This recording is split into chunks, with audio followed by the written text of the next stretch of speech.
Hey everyone, welcome back to Alf's Mustang Garage. Have I ever mentioned that I love CSRP disc brake systems? I've done a couple of videos on their front disc brake conversions. This is not a CSRP disc brake kit, but this is, and this is for the rear, okay? When it comes to options for rear disc brake conversions, there's not a whole lot of options, okay? What you're kind of forced to buy, if you don't know where else to go, is these kind of like basic kits. It's a ratcheting type of piston for your caliper, and if you don't know how to get those set up correctly, a lot of people struggle with these. But at the end of the day, it's just a really cheap kit that does work, but man, there's such a better option out there. And that is this CSRP kit. This is relatively new to the market. They're working on getting their website revamped and getting a nice detailed set of instructions for these. So for now, we're gonna install this kit and we're going to do a video on it. We're going to try and be as detailed as possible to kind of show you how to kind of get this on your car, and it's going to be a far superior system than what's out there, because if you don't get this, the only other option that I'm aware of is like a wheelwood kit. And you know, when it comes to the wheelwood brakes, I kind of have certain opinions about that, because it's kind of like an overkill if your car, like the majority of us that drive these first generation Mustangs, they're not high horsepower cars. We're not taking them to the track. We just want to cruise them and be safe and reliable. So one last little thing before we dive into the installation of this kit. Okay, this is designed off a 98 through 2001 Ford Explorer system. Okay, so you have your caliper brackets, you have your dust shield, and you have your park brake system integrated into the rotor. So they're essentially like shoes that work like a drum brake system, but that's your park brakes. Okay, this is a lot like a more modern design versus the system that's currently on this car. It's just like a ratcheting kind of a deal, and it's an old design. It's not the greatest design. This is just far superior when it comes to your park brake system in general. But when you get these kits, like, this is how it all comes. It actually comes completely like assembled for you. Like, that's like one of the beauty things of this. So you're literally just gonna kind of dive into the install. So with that out of the way and that all being said, let's finally get into this install. What did I forget? You did forget about the most important part. What's that? Which is the like button, the subscribe button, and the bell notification icon thingy. Oh, thanks for the reminder. You're welcome. Do what Mike says and do all those things, because they help us to create more videos which are helpful for you guys. Word up. Word up.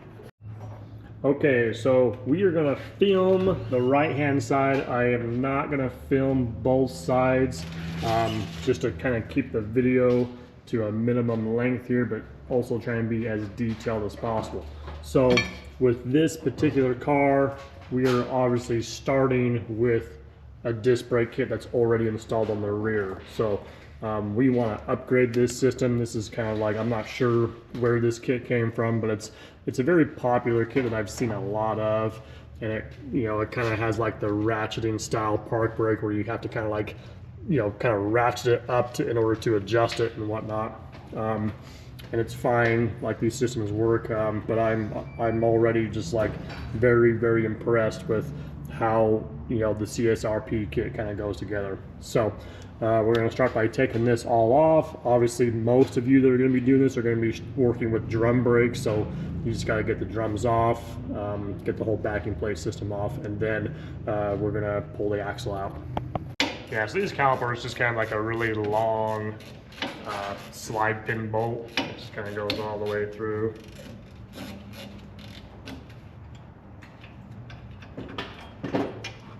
There's one of them right there.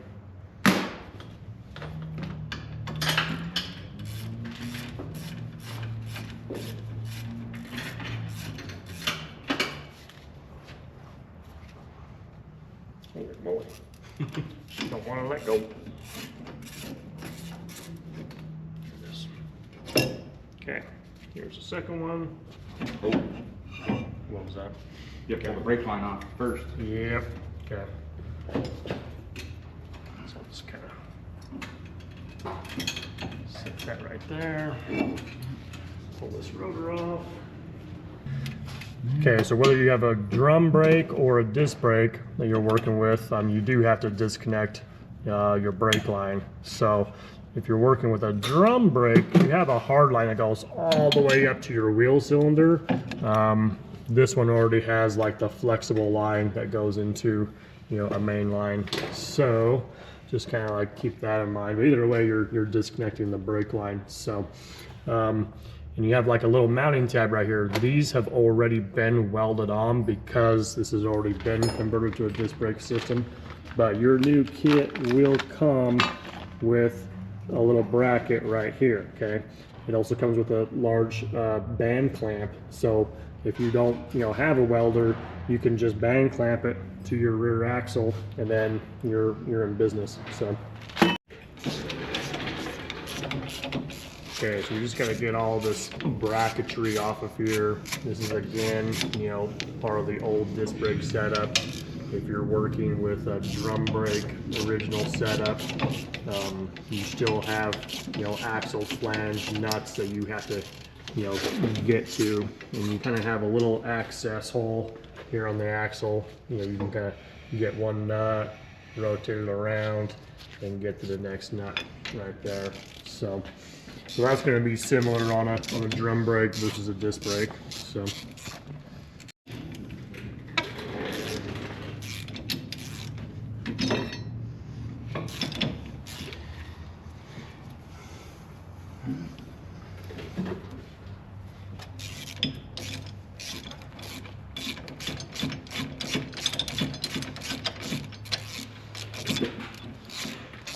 Almost hit my camera. As you said, 3D. Yeah.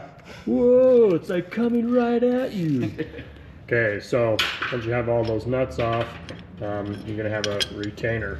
Now on a drum brake, you would have like your whole backing plate kind of assembly there. But again, like all this stuff kind of, you can take these bolts out of the equation.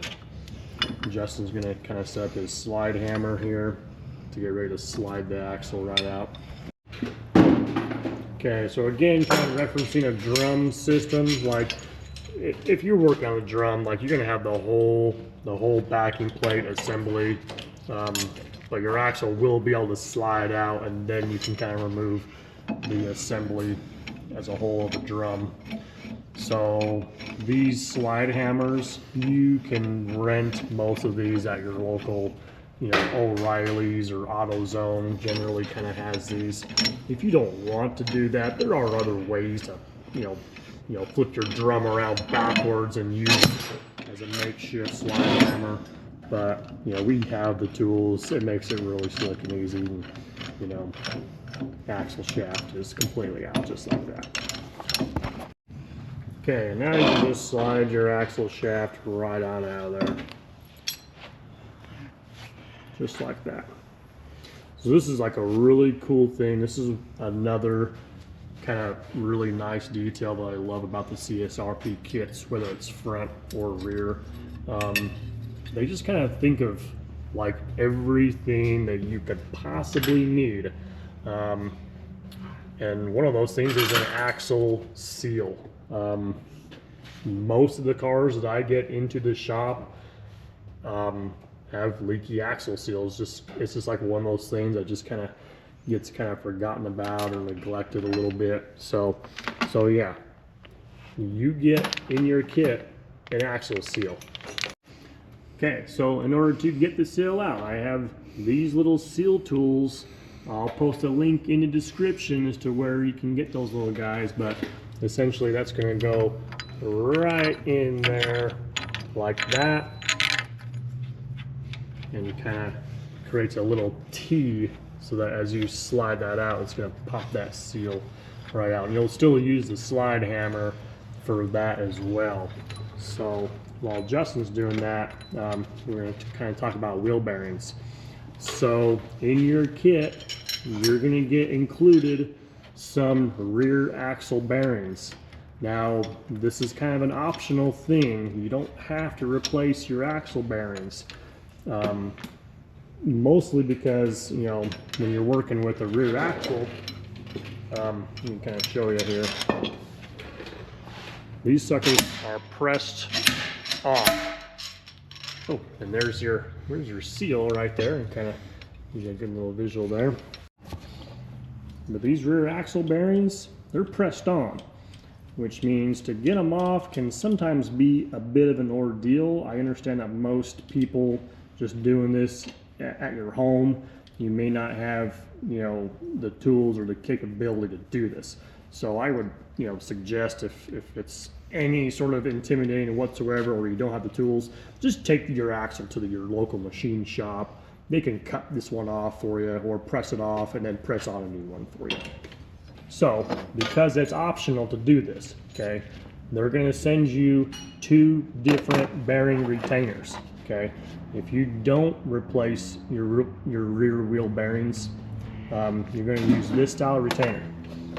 If you do replace them, you're going to use this style retainer. We are going to replace ours for the sake of doing it and just having new bearings, because it's really slick and easy for us. And then we're going to ditch the factory retainer that gets not used, and we're going to get new bearings on. We're going to show you how this retainer goes on, and we're going to show you what we do to put in our seals as well. So in preparation for the new seal, I kind of like to get, you know, either a lint-free cloth or a microfiber towel, and just kind of wipe this out really good like this. Pop out these old axle retainer studs, because those are not going to get reused. Okay, so one thing we like to do here is put on a thin little coat of black, ultra black RTV. Okay, Permatex, I'll post a link in the description. But the seals kind of come with a coating on there. But what I have kind of come to learn is, you know, your axle housing on a, you know, 65 Mustang, 66 Mustang is nearly 60 years old. So how many seals have been driven into this thing over the years? We don't know. So I like to have just a little bit of extra sealage right there, so you don't get any gear oil finding its way through that. And it's just kind of one added thing that we've kind of learned to do, because we've had some kind of bite us in the butt. So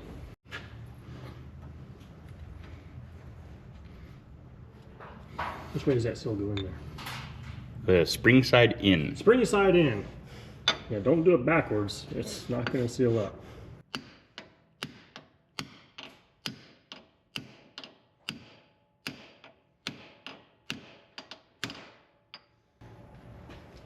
Okay, seal is driven in, and I'll post links in the description for where you can get these kind of basic seal driver tools. Okay, just for demonstration purposes, we're going to kind of show how we do a rear axle bearing. So there's a couple different ways you can actually get these off.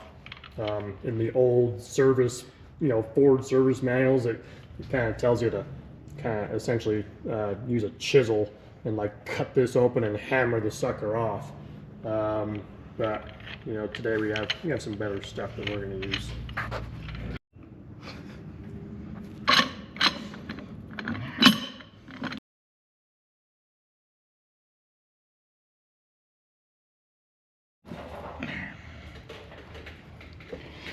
Okay, perfect.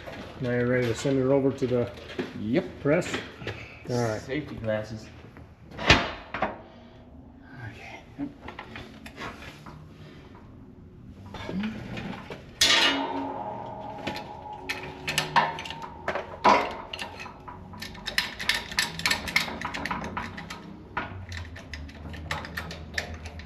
Seth, go get me Justin's creeper. Okay, what? Your creeper. It's a shield. Oh, that's probably a good idea, actually.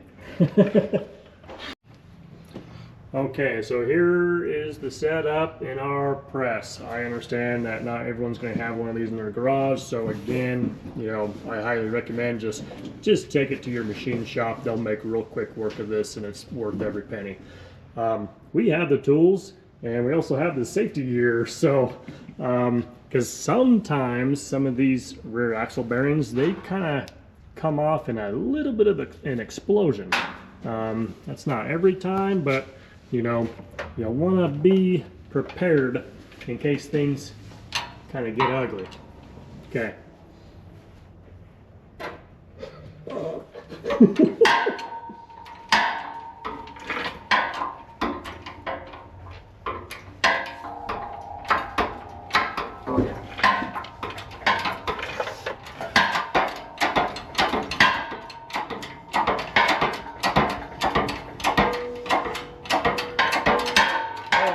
I think we're safe, Seth. I think we're good.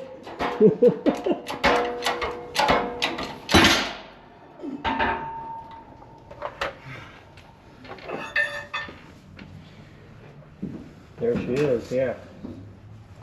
Just a lot of pressure and patience. Okay, and then just as a reminder, this factory retainer comes off, and we are not going to reuse that one.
Okay, so that's the bearing pressed on, but you also have a little retainer on there, and I'm going to press that one on as well.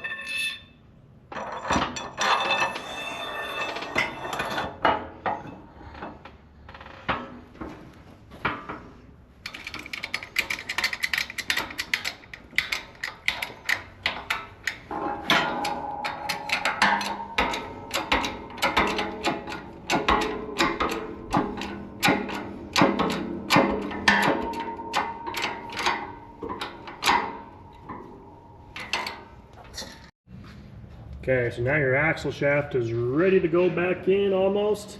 We're going to kind of lube up our seal. You can use, you know, axle oil, gear oil, or just, a little bit of just Vaseline usually does the trick.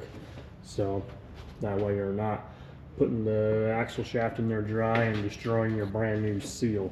So,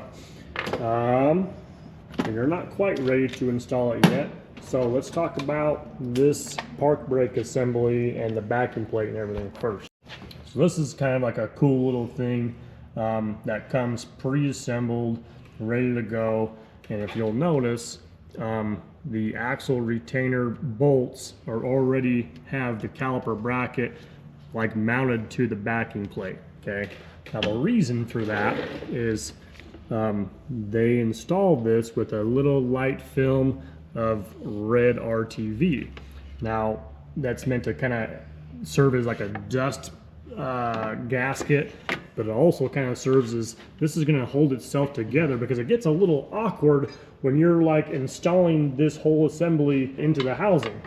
So so what we're going to do, it has 4 temporary nuts that are on there, and then there's going to be 4, you know, locking nuts that are included in the kit. So these are just kind of meant to hold it while, you know, it chips and the RTV kind of cures.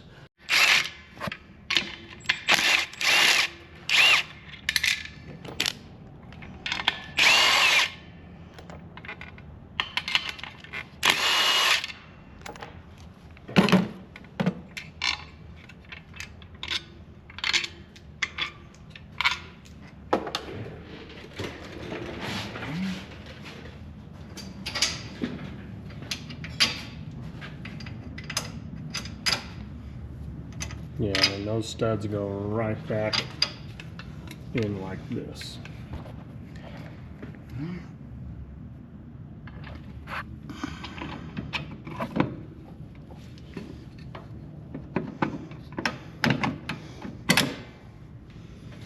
There we go. Okay, so we have our whole assembly in place. In case you get confused, they are labeled R and L. Right is always the passenger and left is always the driver's side. So this might be one of the trickiest things, because you have your retainer which goes on, you know, after your bearing, but you gotta slide the axle shaft in there first like this. You just slide her in nice and easy,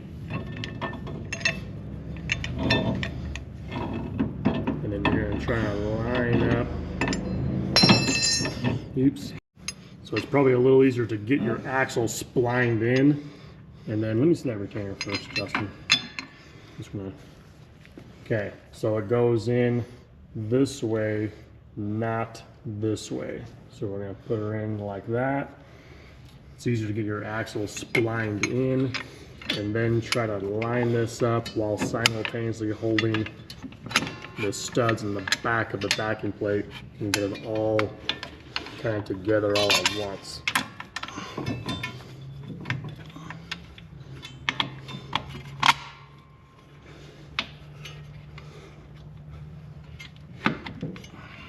See the little hammer?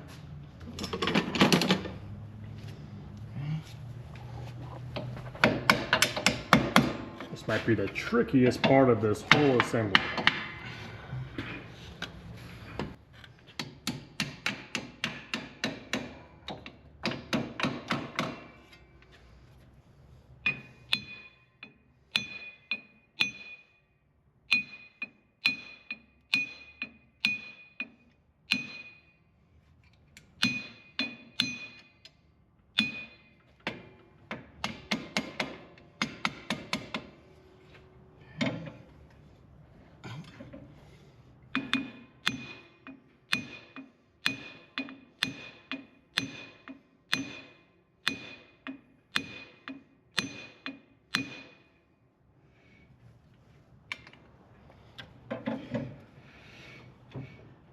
Go. Okay, now that the axle's in there all the way, it's kind of hard to kind of see on camera, so I'm going to shine a light, but you can see the retainer and the stud that kind of goes through.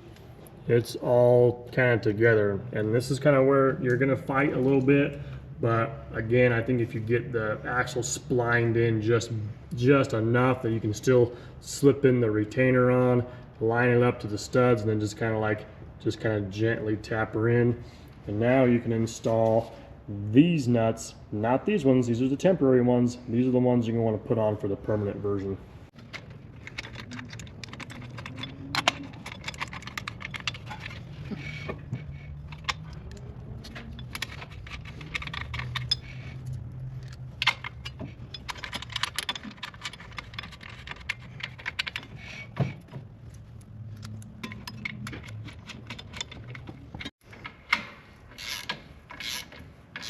Okay, so now that you have all the nuts started, you do not want to tighten a single one all the way. You're going to put it on like a tire. So you're just going to kind of work in a nice little pattern, okay? That way the axle gets kind of pushed in nice and evenly, and the retainer and everything's nice and even. So that same principle applies to lots of things in automotive, whether it's a wheel or a cylinder head or an axle flange. Okay, so we're just going to kind of work back and forth in a pattern. There is going to be a torque spec on this, and we'll have you kind of reference the instructions that are on the CSRP website. At the current moment in time as filming this, because this is such a new kit for CSRP, they don't actually have them displayed on the website, but it is coming and will get there eventually. Okay, so now that you have your axle in place, bolted down, torqued down, this is kind of where you want to, maybe kind of adjust your park brake, because this now becomes your park brake, and this kind of works like a drum brake system. When the cable gets pulled, the shoes just kind of like flare out like that. So, and of course, it uses the inside of the rotor as the drum portion of that system. So, like a drum brake system, you kind of want to like make sure these are adjusted properly. I believe that when CSRP sends these out, the adjuster that's down here is turned all the way in. So you kind of want to just kind of fit this. It's going to be a little different than a regular drum brake system, because like a regular drum brake system, you want it to like slightly drag.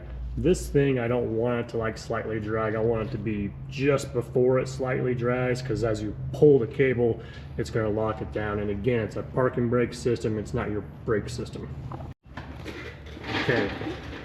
All right, so in order to adjust it, you got the little star deal right down here. That just kind of like, well, if you turn that out, it'll kind of spread your shoes out a little bit, and it's just kind of like a trial and error thing. You need to kind of test fit your your rotor back on your assembly until you feel like it's good enough to at least test, because once you have it on there, you're still not quite done. You want to test it out, obviously, before you go driving a car 100 miles an hour.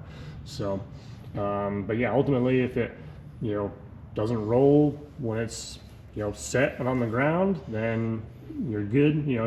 I typically like to push the cars around to kind of see if I can physically push it. If I can't push it, then it's probably going to be good.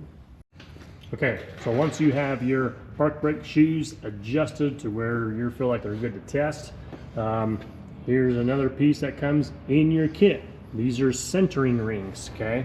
Because if you don't put that on there, your rotor kind of has slop in it, okay? Put your centering ring on, then put your rotor on,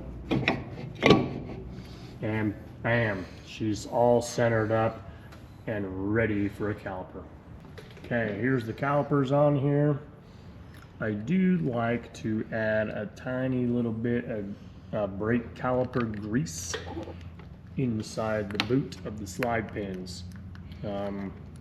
I've seen too many cars in the day. You still going to the store to get bolts? Yes. Oh, What? cool. Smash that like button. Get some 3-inch bolts. I've seen too many cars over the years, not necessarily Mustangs, but just people that do brake jobs and they like don't give it enough grease. You don't have to like overkill this part, but I do like to kind of add a little bit of brake caliper grease to your slide pins. Okay, brake pads. So these pads are very specific. They can only go on one way. Kind of have to flex the little bracket inside the piston like that. The second one also has its own little set of retainers. You got too much flex in your table. Yeah, I was watching that.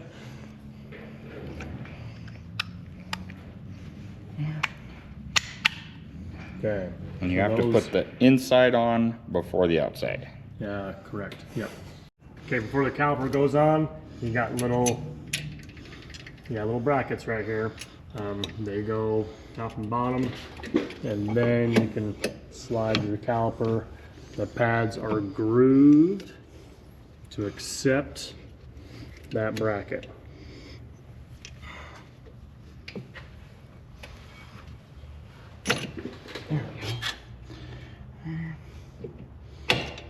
There she goes.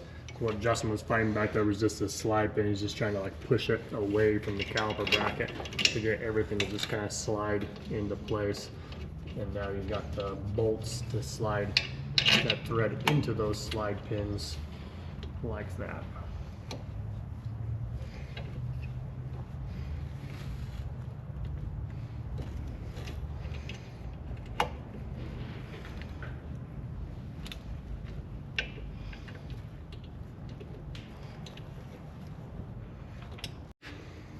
Alright, so because this whole system is kind of designed from a 98 to 01 Ford Explorer, the bolts, they are going to be a metric head on there, so break out your metric sockets, 12 millimeter, you're going to get the job done on that one.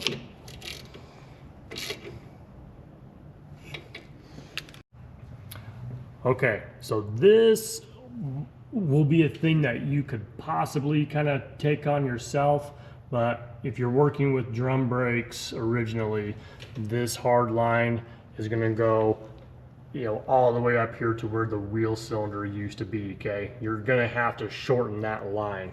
Okay, so we've already done that. We've already welded a retainer on here and painted it so it's a nice clean look. We kind of in-house build all of our own brake lines and flare them and everything, so we have the nice tools to do this because we do it a lot. The average person at home trying to install this kit, there are some basic brake flaring tools that you can get, and they're relatively cheap. You just gotta kind of measure out where you're gonna put your retainer, whether you're clamping or welding, and then cut your line and re-flare it. Make sure you put the nut on there first. But that's kind of like you have to kind of like mock it up first. So put the flexible hose on, kind of see where it is, make sure the hose isn't going to be obstructing anything. We've already done this side over here, and we'll kind of show you what this side looks like. Okay, so you got a banjo bolt, you get copper washers, you get everything that you need. Goes in there like that, and then another copper washer on the opposite side. So 2 copper washers per side.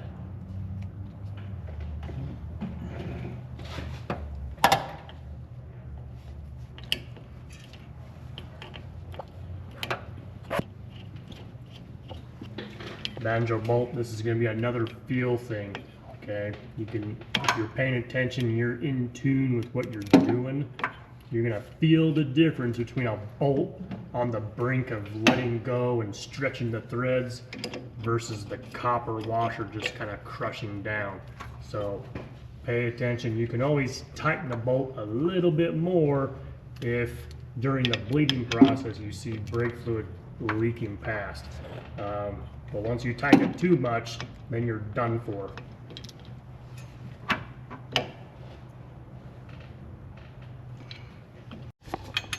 So this is where, if you haven't put your, figured out your bracket location yet, this is where you kind of like mock it up and make sure your brake line has enough kind of loop in it, because this assembly is going to like move as your brake caliper works. That's why you want a flexible hose back here. So figure out where a nice happy spot is where nothing's going to obstruct, and then you can figure out your bracket location. The brake line goes through, and then the little clip goes through that as well, and it holds it all nice and snug like that. Okay, now, and of course you're gonna snug down your brake line. Chances are this is going to be a nice new flare. sometimes you gotta work the brake lines back and forth a little bit to get that seal to seal, because that's how brake lines, you know, seal up, is the flare. So, okay, I think the last thing aside from bleeding the system is your park brake cable. So this is a very nice PVC coated, you know, steel cable. It's gonna connect in your factory locations and go all the way up. They even include, you know, the equalizer bracket to work these cables, because, you know, I think it was the 66 that had the rear cables that was like, you know, one cable that kind of looped in a kind of a horseshoe, you know, bracket up at the top. But they do include this as well, so you can connect your park brakes to your original factory locations.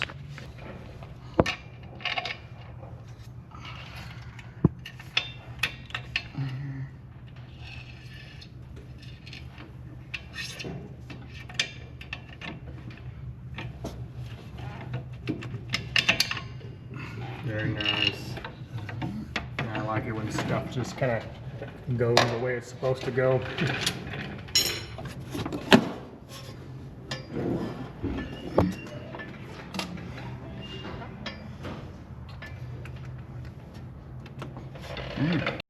Okay, so now we can get our park brakes all set up in here.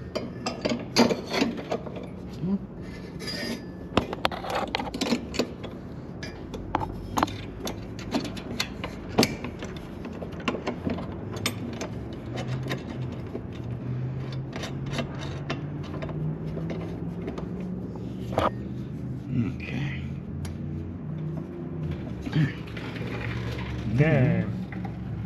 So there's your park brake cables there, and of course you just like need to like adjust all this stuff so that way when you pull your, you know, bracket inside the car, your handle, it's gonna actually stop these. This is gonna be a trial and error thing. I'm not gonna show you how to adjust this. You shouldn't be, number one, dragging your brakes, and you need to be close enough so that way when you do pull the handle, you know, it pulls, ratchets, and holds the car in place. So,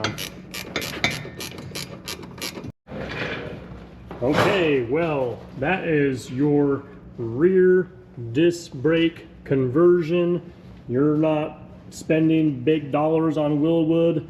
You're not spending, you know, cheap dollars on the other kit and then spending, you know, your entire weekend trying to figure it all out.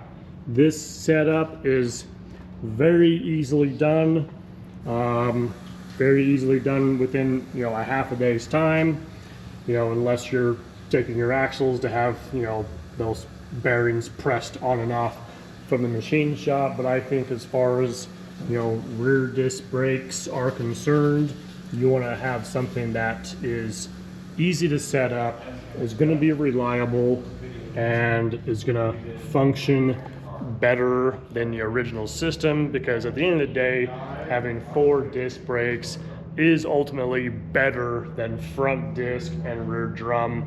I have advocated for, you know, keeping drum in the back for many years, but mostly because I just haven't been super happy with, you know, any of the rear disc brake kits that are, you know, currently on the market. Well, now that we have a really nice kit, I'm probably going to start advocating and pushing this more, at least in our shop. I definitely won't frown upon keeping drums in the rear. If that's kind of like the route you want to go, there's definitely nothing wrong with that. But I'm also all about finding, you know, cool ways to improve your car, especially when it comes to the safety of the vehicle and reliability. So anyway, hopefully that is a helpful video. Hopefully it's cool. If you thought it was, give us a thumbs up. Those little things do go a long way when it comes to continuing to make more videos. And of course, all the links will be in the description. Call Dennis at CSRP. He's great, and he'll get you your brake kit that you need. So until next time, we'll see you next time.